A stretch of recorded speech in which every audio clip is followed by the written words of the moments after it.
Thank you so much for joining us. I'm sorry for this little mismatch in the wires, getting all the way to Brussels. Thank you for joining us.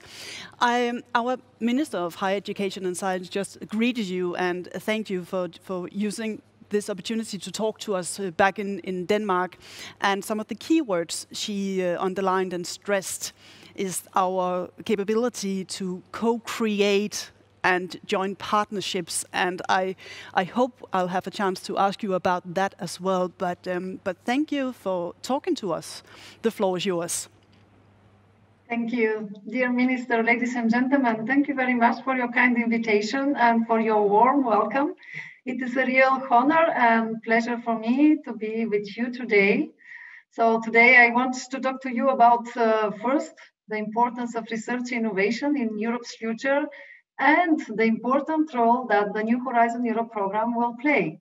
First of all, I would like to congratulate all Europeans because the new Horizon Europe will be the largest program in terms of funding for research innovation in the history of the European Union. It was not easy, but we have made it. And the budget of Horizon Europe has increased 30% in comparison to the previous program at 27 member states. This is an amazing increase for research innovation in Europe, especially in the actual context. And it provides a clear message to the world. Europeans want that research innovation drive their future. And indeed, the main lessons we all have learned from the last months is that science and innovation is crucial for leading the response to global challenges. We have learned that research and innovation is critical in supporting Europe's competitive leadership in the global race for technology.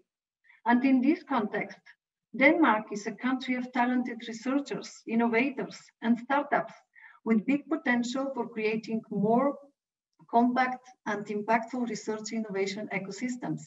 Your contribution to the economy's recovery and the green and digital transitions is key.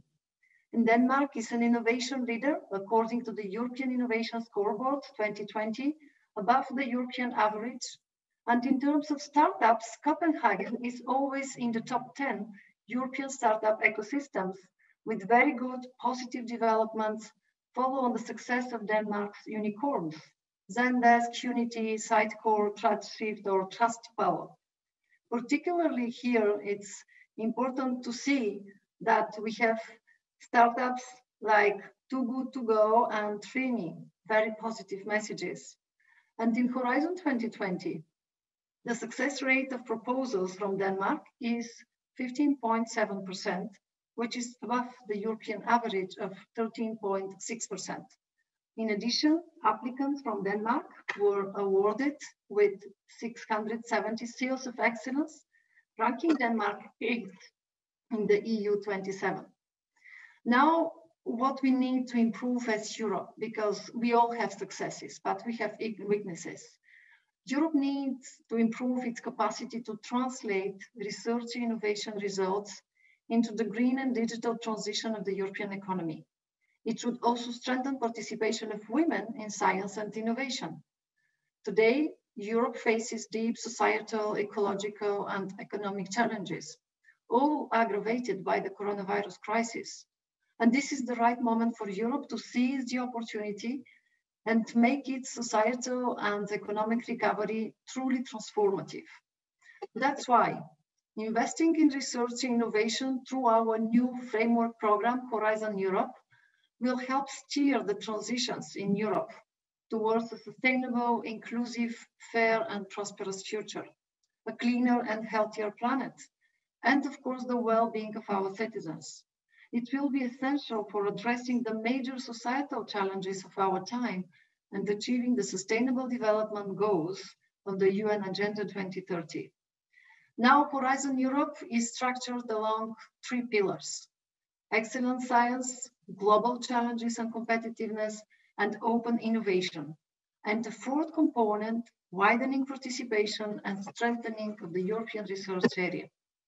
Of course, the new program builds on the success of Horizon 2020 and improves it further, namely by fostering stronger support to disruptive market creation innovation through the European Innovation Council, and by creating more concrete impact through research innovation missions and by streamlining the R&I partnerships landscape. The new Horizon Europe will move to an impact-based approach that cuts across disciplines for better impact. It will reinforce the internal coherence of the different parts of the program to reach impact at program level objectives. What are the main novelties? First, a good example of this move towards impact are the European missions. We stay focused on ambitious, time-bound, and achievable goals to deliver on common European goods. We have 5 missions: mission on cancer, climate adaptation. I'm very glad that Connie, our chair, is during this event with us. Thank you very much for your hard work. We have mission on oceans, seas, and waters. We have mission on smart cities, climate neutral cities, and we have a mission on healthy soils and food.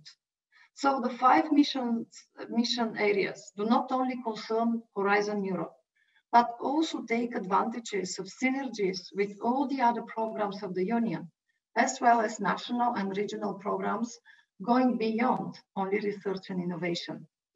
In addition, we have the European partnerships. They already have been reduced from more than 120 to 49 to ensure strategic cooperation between public and private actors to create the critical mass to respond to the needs of all member states and stakeholders, citizens, industry, including SMEs or civil society. And all this in line with the agreed European strategic priorities. Third element, the European Innovation Council. The European Innovation Council brings a radical new approach to support innovation in Europe. To start with, the EIC has moved from funding collaborative projects to support individual startups. It is also moving from providing non-refundable grants to provide venture capital style funding, taking equity in the startups. And the results are very promising. For example, the beneficiaries of European Innovation Council have demonstrated to be successful to attract external investors into European successes.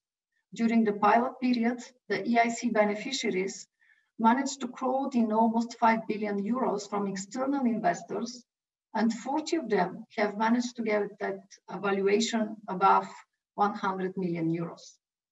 In addition to advancing the frontiers of research and technology, and you know how important it is to continue to support frontier research through the European Research Council and the Marie Sklodowska-Curie actions, I'm confident that Horizon Europe will favor the dissemination of knowledge and new skills across European societies directly as part of the contribution of the European R&I investment to making open science a reality, and indirectly by offering opportunities for synergies with other European funding programs. So I'm here to talk now on another very important topic. It's the dissemination and the exploitation of our excellent scientific results. One of the key takeaway messages from Horizon Europe is the transformative power that our research innovation projects has for bringing change in society, economy, and policymaking. Taking this into account, our aim is to make Horizon Europe a global reference for extracting and diverting the value produced out of R&I project results into our society. And to this end, we are putting forward a clear strategy on dissemination and exploitation of R&I results. I would like to bring to your attention the importance of our Horizon Results platform, a matchmaking tool for Horizon Europe project beneficiaries on the one hand, and investors, policymakers, or any other potential first customers and end users interested in R&I project results on the other hand. And as an illustration of this power, the power of this tool, I would like to highlight the employment of the platform in our fight against the current COVID-19 crisis.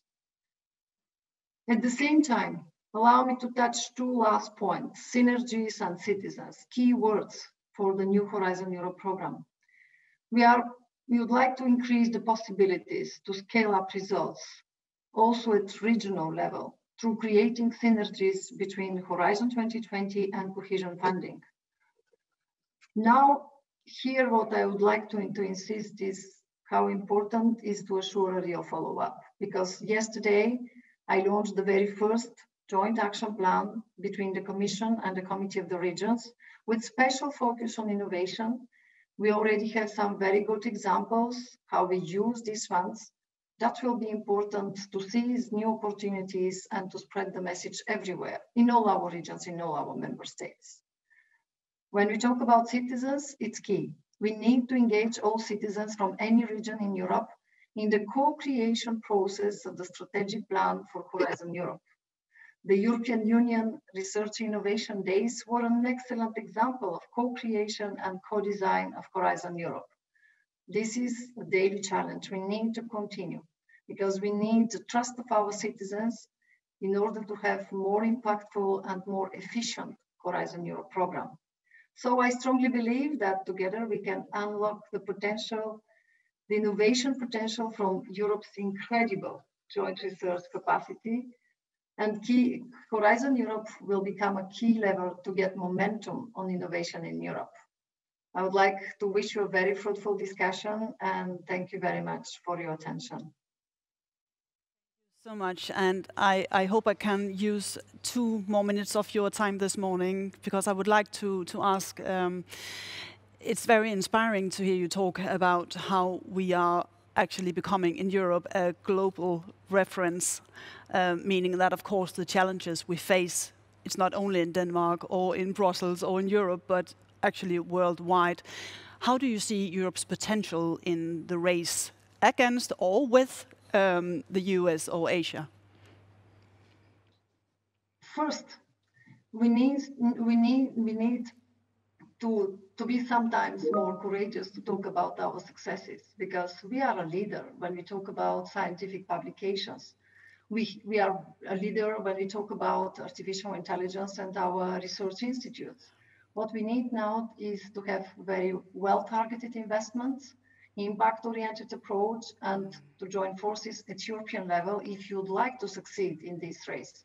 That means that we already have very good tools at our disposal, like the European Research Council, our partnerships, or even what we have, it's in that moment, our investments already in this area. But what we need now is really to see how with new instruments and with better synergies, we can succeed more. I'm talking here about the European Innovation Council. I'm talking here about very well-targeted investment on the different clusters with our Horizon Europe program, especially in Pillar 2, because we all know how strategic it is to invest in digital technologies, how important it is to succeed the Green Deal. That's why we need to invest in green technologies. We need to continue to address the challenge linked to the health crisis. That's why we have a lot of strength. Now it's really time to act and to transform these beautiful word synergies into something operational and something that works on the ground. And that's why I'm so glad that we are working together with my fellow commissioners, with Commissioner Ferreira, in order this time to send a strong message to our researchers and our startups. Europe is your home. And with Horizon Europe, we have funding in order not only to develop your ideas, but really to create markets and to scale for providing products and services for the benefits of all our citizens. In a moment, Chairman, you mentioned Connie Hedegaard will join me here on stage, well, actually on screen, but on stage in Copenhagen, and you underlined the societal transformation, which she, of course, is in charge of in a way. But could you perhaps give me a few more words on the importance of that approach, that very crucial approach? What is key? Well, when we talk about our missions, and that's why I really want to thank our chair, Connie, since the beginning, we said it very clearly. Missions are here for our citizens, and we need to co-create together with them, and we need after to assure the follow-up together with them, because without their trust, and without be sure that what we are doing at European level, that will mean a difference, a real difference in the daily lives of our citizens, that will be very difficult to achieve our goals. And that's why it's now the right momentum to use all these tools that we have at our disposal, fundings, not only with Horizon Europe, but with other programs, in order to show to our citizens that if you'd like to tackle the double transition, green and digital, we should be the main actors of this transition. And that's why I so much appreciate the work done. It's a huge challenge, but in only 1 year, our 5 missions already demonstrated extraordinary capacity to be bold, to be targeted. Now, the next 6 months will assure the preparatory phase in order to have a clear action plan. But I would like really to say thank you, and thank you already for their extraordinary engagement with citizens, because that's the best way to succeed. Mariya Gabriel, thank you so much for joining us this morning.